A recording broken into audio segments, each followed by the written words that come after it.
arkamdan da sonra dost.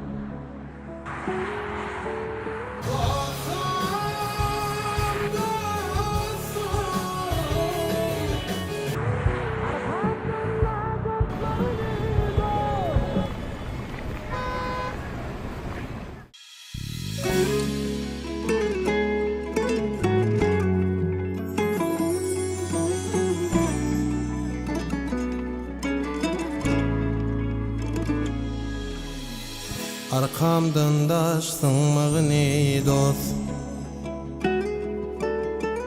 günelere batmağını dost. Kadar velin kadardanım fin, minardan tatmağını dost. Dost olsana etme hıyanat, arka durar kim olar gana. Kıyamatlık dostum, kıyamatlık sen, meni aradan tatmağını dost.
Erkek kişinin etmeyecek işi,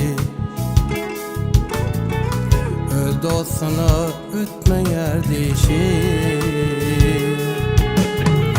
Çın dostluğun dik bolsun başı, meni aradan tatmağını dost. Çın dostluğun dik bolsun başı, meni aradan tatmağını